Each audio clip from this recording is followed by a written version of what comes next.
우리나라 인구수가 5,100만이라고 합니다. 그 가운데서 65세 이상 노인수 990만 명입니다. 올해 안으로 1,000만을 달성할 것이다. 이런 전망이 나오고 있죠. 그런데 이렇게 숫자를 넘어서 삶의 질을 들여다보면은 여러 가지 다른 이야기들이 오갈 것 같습니다. 정부가 노인들의 안정적인 생활을 지원하겠다면서 기초연금 제도를 도입한 지 오늘로 딱 10년이 됐습니다. 과연 제 몫을 잘 해왔을까요? 보완한 대목은 없을까요? 이런 부분들 고려대학교 행정학과의 김태일 교수님 연결해서 이야기 나눠보도록 하겠습니다. 교수님 나와 계십니까? 네네. 안녕하세요. 예, 안녕하십니까 교수님. 먼저 이 기초연금 제도라는 거에 대한 설명부터 부탁드릴게요. 이건 노인들 대상으로 하는 그런 제도인 거죠? 네네. 이게 65세 이상 노인분들 중에서요. 예. 소득과 그 재산을 가지고 한 70%에 해당하는 분들에게 약 매달 한 30만 원 정도의 급여를 이렇게 드리는 거죠. 그러니까 65세 이상 노인을 그 중에서 하위 70%. 이 하위 70%라는 건 어떤 기준입니까? 예, 이게 그러니까 소득과 재산을 가지고서 이제 하위 70%를 이제 정하는 거죠. 예. 그러니까 소득과 재산으로 하위 70%. 그러면 이분들은 지금 얼마씩 받고 계신 건가요? 이분들이 그러니까 이게 그 1인 가구 기준으로요. 최대 매달 33만 4천 원을 드리는데요. 예. 근데 전체 평균으로 보면 약 30만 원 정도입니다. 그러니까 33만 4천 원이 최대인 거고 평균으로 네. 봤을 땐 30만 원 정도. 근데 네네. 처음부터 이 금액이었던 거는 당연히 아니겠죠? 처음에 얼마였습니까? 예, 그렇죠. 이게 그러니까 올해가 기초연금 시작한 지 10년 됐는데요. 예. 근데 이제 이게 처음에는 이게 20만 원, 그러니까 박근혜 대통령 때 이게 원래 그 대선 때 이제 약속을 하신 거죠. 그래서 처음에는 20만 원이었다가 문재인 대통령 당시에 30만 원까지 됐고요. 예. 그다음에 이번 윤 대통령께서는 이제 40만 원까지 올리겠다고 이제 약속을 했죠. 그래서 매년 이렇게 올라갔죠. 20에서 30 그리고 40만 원 공약인데 아직 40만 원은 된 건 아니고요. 네네. 기초연금 이전에도 기초노령연금이라는 게 있었는데요. 이거는 뭐 다른 게 있습니까? 예. 그게 이제 아까 제가 말씀드린 것처럼 원래는 이게 기초노령연금이 2008년에 시작했어요. 예. 근데 원래 사실은 우리가 그 전에 1998년도부터 원래 경로연금이라고 있었어요. 그래서 경로연금은 당시에 이제 정말 빈곤 노인들, 그러니까 약 한 20%가 조금 안 되는 분들에게 매달 한 3만 5천에서 5만 원 정도 이제 드리는 거였고요. 예. 근데 이제 그 10년 뒤인 2008년에는 기초 노령연금이라 그래서 이거를 한 약 70%의 노인분들에게 월 9만 원 정도 드리는 걸로 이제 했죠. 알겠습니다. 그러니까 경로연금에서 기초노령연금으로 갔다가 기초연금으로 가면서 뭐 제도가 조금씩 개선되고 금액도 늘었다 이렇게 이해를 하면 되겠네요. 그런 거죠. 네네. 알겠습니다. 그러면은 이렇게 기초연금 같은 게 도입되면서 효과는 어느 정도나 있었다고 보십니까? 예, 근데 이게 참 효과라는 게 그러니까 뭘 효과를 보냐에 따라 좀 약간 이제 평가가 달라질 수 있는데요. 그러니까 사실 뭐 지금 약 한 700만 명의 노인들에게 매달 30만 원 정도 드리는 거니까 이 급여를 받는 분들은 이제 그만큼 뭐 매달 이제 매달 30만 원이 더 이제 수입이 생기는 거니까 그만큼 뭐 도움이 되죠. 그런데 이거를 이제 만약에 우리가 이 기초연금의 목적이 과연 노인 빈곤을 감소하는 거라고 우리가 이제 본다면은요. 사실 노인 빈곤 감소라는 목적에서는 기초연금이 그렇게 효과적이다라고 하기는 좀 힘든 측면이 있죠. 그러니까 우리가 지금 노인 빈곤율이 약 한 37%거든요. 근데 이제 기초연금이 없으면 한 44% 정도 되었을 거라고 그래요. 그러니까 그 얘기는 결국 기초연금 덕분에 노인 빈곤율이 약 7%포인트 정도가 이제 감소한 건데요. 그거는 우리가 아까 즉 한 70만 명 정도의 노인분들이 빈곤선 이하에서 빈곤선 위로, 그러니까 빈곤에서 벗어났다는 거예요. 근데 금년도 기초연금 예산이 24조 원이에요. 근데 이 24조라는 건요. 그러니까 200만 명의 빈곤 노인들한테 매달 100만 원씩 1년에 1,200만 원을 드릴 수 있는 거예요. 예. 그러니까 이 24조를 정말 200만 명의 빈곤 노인들에게 매달 100만 원씩 드리면은 당연히 전부 다 빈곤에서 벗어날 수 있는 거죠. 그러니까 정말로 이 24조 원을 만약에 정말 빈곤 노인들한테 집중했다. 그러면 노인 빈곤율 7%포인트가 아니라 거의 절반이나 감소할 수 있는 거죠. 그러니까 지금은 이게 뭐랄까 전반적으로 너무 폭넓게 주고 있다는 말씀으로 이해해도 되는 건가요, 그러면? 예. 예, 그렇죠. 그러니까 근데 그러니까 사실은 이게 꼭 노인 빈곤율이라고 해도 그러니까 뭐 중산층 노인분들에게도 매달 30만 정도 급여가 늘어나는 거는 좋은 거죠. 그렇죠. 근데 만약에 우리가 기초연금의 목적이 그냥 그러니까 중산층 노인분들의 좀 급여를 늘리는 것보다 노인 빈곤 해소다라고 한다면은 그런 측면에서는 썩 효과적이지 않다는 거죠. 빈곤율을 줄이는 데는 약간 효과적이지 않을 수 있다. 그런데 그렇죠. 실제로 말씀하신 것처럼 지금 노인 빈곤율이 37.7%라는 거는 지금 OECD 국가들 가운데서는 별로 안 좋은 거잖아요. 이 부분은 어떻게 봐야 됩니까? 예, 사실 이제 우리나라 노인 빈곤율 최하인 거는 벌써 몇십 년 된 건데요. 그렇죠. 사실 이건 굉장히 우리나라의 경제력을 생각하면 굉장히 부끄러운 거죠. 근데 그러니까 그 이유가 뭐냐면 첫 번째는 이제 국민연금을 받지 못하는 분이 너무 이제 많아서인데요. 지금 현재 국민연금이 한 전체 노인들 약 절반 정도만 받고 계세요. 그래서 절반 정도를 받지 못하는데 사실은 이 그 노인 빈곤 그러니까 빈곤 노인들은 거의 전부가 이제 국민연금을 받지 못하고 있죠. 그러면은 근데 사실 처음에 우리가 기초노령연금이 도입된 것도 이게 국민연금을 받지 못하는 분이 많은데 그분들한테도 어떤 연금을 드려야겠다라고 해서 이제 처음에 이제 시작했어요. 그러니까 우리가 이렇게 국민연금을 받지 못하는 분이 약 절반 정도 되는데 그분들한테 좀 더 집중해서 기초연금을 드리면은 좀 더 많은 금액을 드릴 수 있죠. 근데 저희는 약 70% 노인들에게 드리니까 그래서 첫 번째는 국민연금을 받지 못하면 굉장히 약 절반 정도가 받지 못하고 그런데 기초연금만으로는 그 빈곤율 감소에 그렇게 충분히 효과적이지 못해서 그래서 이제 빈곤율이 높은 거죠. 70%를 지급한 게 과연 효율적인 정책일까? 이 부분은 한번 고심해볼 필요가 있어 보입니다. 그런데 지금 봤을 때 또 하나 문제점으로 되는 게 지금 이 상태로 계속 가다가는 이 기초연금이 지속 가능할 수 있을 것이냐 이런 부분에 우려가 있잖아요. 이 부분은 왜 제기되는 문제인 건가요? 그러니까 이게 사실은 요새 그러니까 국민연금의 지속 가능성 얘기를 하면서 이제 같이 나온 거긴 해요. 근데 이제 국민연금은 이제 보험료를 가지고 하는 거고 기초연금은 조서를 가지고 하는 건데 좀 성격이 좀 이제 다른데요. 그런데 제가 금년도 기초연금 예산이 약 24조 원이라고 그랬잖아요. 근데 지금 우리가 고령화율이 20%가 조금 안 돼요. 근데 우리가 한 2050년 정도가 되면요.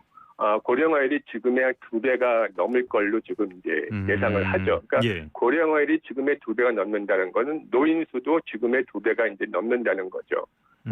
그러면 이제 그 얘기는 결국 기초연금 재원도 지금 기준으로 했을 때 지금의 그 2배 정도가 이제 2배 이상이 이제 된다는 거죠. 근데 금년에 24조 원이면 대략 한 GDP의 1% 정도거든요. 그러면 이제 지금의 2배 이상이 된다는 거는 한 2050년이 넘으면 GDP의 2% 이상이 된다는 거죠. 근데 사실 GDP의 2% 이상이라는 게 얼만큼 큰 부담이 되냐 이건 사실 이제 보기 나름인데요.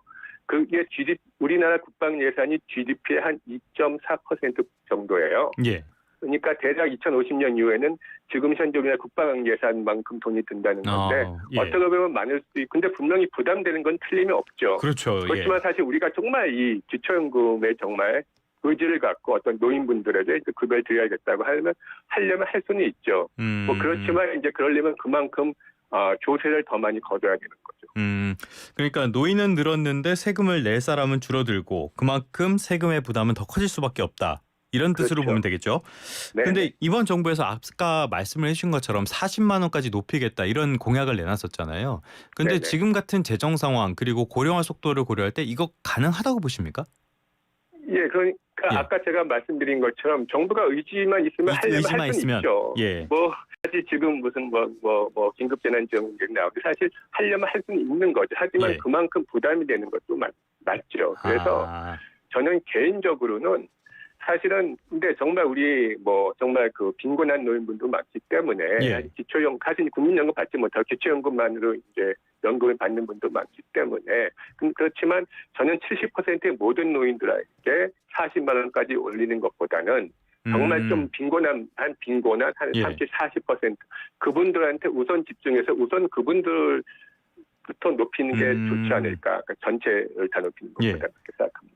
알겠습니다. 33만 원이면은 어떤 분들한테는 생계가 달린 금액일 수 있지만 어떤 분들한테는 그렇게 큰 금액은 아닐 수 있거든요. 그런 면에서는 좀 선택과 집중이 필요할 수 있다. 말씀 계속 해주시고 있는데 이 부분은 정말 좀 한번 고려해봐야 될 부분이 아닌가 싶고요.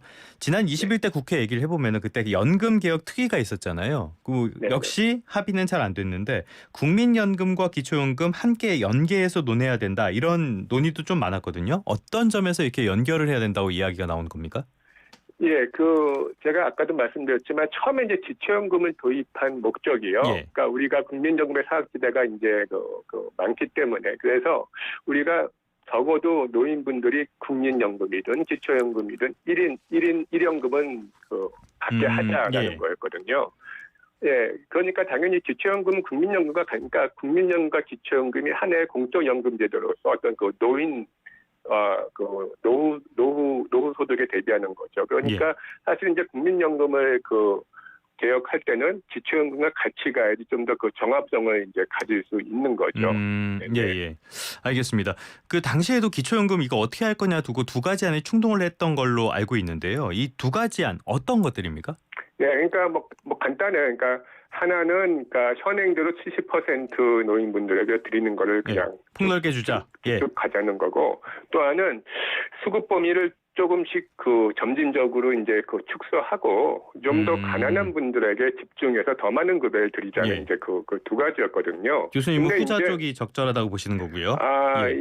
저는 사실은 이제 약간 점진적인 축소였는데 그 이유가 뭐냐면은 그러니까 아까도 계속 말씀드렸지만 사실은 기초연금이 처음 그러니까 10년 전에만 해도 워낙에 이제 국민연금 수급하지 못하는 분도 많고 또 수급하는 분도 워낙 급여가 작았기 때문에 당시에는 70%의 노인분들에게 드리는 게 필요했죠. 그런데 지금은 이제 그 당시에 노인분들은 좀 이제 다르고요. 그리고 특히 이제 지금 이제 노인분들이 되시는 분은 소위 586 분들인데요. 586 세대 그분들은 좀 더 여유 있는 분들이 많거든요.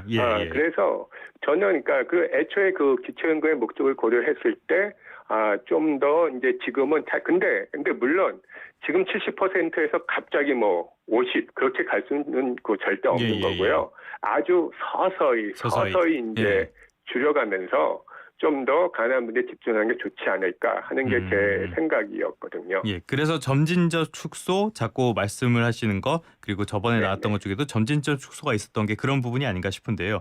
그렇다면 교수님께서 보시기에는 이 기초연금을 개혁할 골든타임 언제라고 보십니까? 이게 사실은 이제 골든타임이라는 게 이게 사실 이제 국민연금만큼 이게 딱 어떤 시급하진 않으면 그러니까 이게 국민연금은 사실 보험료를 하루 빨리 올리지 않으면은 나중에 정말 훨씬 더 이제 큰 문제가 생기기 때문에 그래서 이제 지금 해야 되는 건데 하여튼 기초연금은 이제 조세를 가지고 하는 거기 때문에 약간 다르긴 한데 그래도 골든 타임까지는 모르지만 어떤 타이밍이라는 건 분명히 있죠. 그래서 사실 이제 제가 말씀드린 것처럼 이번에 이제 국민연금 개혁이 굉장히 좀 이제 적기잖아요. 그래서 사실은 근데 국민연금 개혁할 때 아까도 말씀드렸지만 우리의 연금 제도는 기초연금, 국민연금이 공적연금을 하고 거기에다가 또 이제 강제적으로 가입하는 퇴직연금이 있죠. 그래서 이 세 가지가 정합성을 갖고 노후 보장을 해야 해요. 그래서 국민연금을 개혁할 때 같이 해야지. 그래야만 더 좋은 우리가 노후 보장 제도를 갖출 수 있는 거죠. 알겠습니다. 우리가 참고할 만한 외국이라든지 우리 앞선 사례 같은 것들이 좀 있을까요? 이게 보통 우리가 이제 복지 국가의 모범 사례로 이제 스웨덴 얘기를 많이 하죠. 그렇죠. 그런데 사실은 이게 스웨덴이 정말 우리가 모범 사례라고 하는 거는 단순히 어떤 후한 복지를 주기 때문이 아니거든요. 정말 이렇게 아주 복지도 잘 제공하면서 굉장히 재정적으로도 안정되고 굉장히 효율적인 제도를 가지고 있기 때문에 우리가 이제 그러는 건데요. 그러니까 스웨덴이 그게 이제 한 1998년 그 정도긴 한데요. 그 당시에 이제 원래 스웨덴도 모든 노인분들에게 기초연금을 이제 주는 거였어요. 그랬다가 이제 그게 재정적으로 지속 가능하지 않고 또 그다지 효율적이지도 않다고 생각해서 이거를 이제 좀 빈곤 노인들한테 집중해서 드리는 걸로 이제 바꿨죠. 그래서 이런 거 하면 굉장히 성공적으로 해서 했던 그런 것도 우리가 참고할 수 있겠습니다. 알겠습니다. 지금 점진적으로 축소하는 것들을 굉장히 중요하게 보시는데 이 부분 말고 22대 국회 이쪽 정치권 쪽에 좀 요구하시는 게 있다면은 어떤 게 있을까요, 교수님? 네네. 일단은 첫 번째는 그 아까 이제 말씀하셨지만 타이밍이죠. 타이밍. 네. 예. 사실은 이제 꼭 기초연금뿐이 아니라 이제 국민연금과 함께 우리나라의 공적연금 체계, 우리나라의 노후 보장 체계를 정말 잘 만들 수 있는 적기니까 예. 이번 국회에 정말 타이밍을 놓치지 말라는 게 첫 번째고요. 예. 두 번째는 그러기 위해서는 정말 우리 그 노인 문제, 노후 소득 문제가 뭔지 실태와 그 원인을 좀 정확히 파악해야 한다는 거. 아. 그게 두 번째고요. 예. 그리고 세 번째는 지금 당장이 아니라 미래를 대비하는 정말 미래를 대비한 그래서 정말 100년 갈 수 있는 그런 정말 우리 미래를 대비하는 그러한 좀 개혁이 되어야겠다라는 말씀을 드리고 있습니다. 알겠습니다. 타이밍과 사회적인 연구 그리고 공감대, 미래에 대한 대비까지 말씀을 해주셨습니다. 지금까지 고려대학교 행정학과의 김태일 교수님과 함께 기초연금에 대한 이야기 나눠봤습니다. 교수님 오늘 말씀 고맙습니다.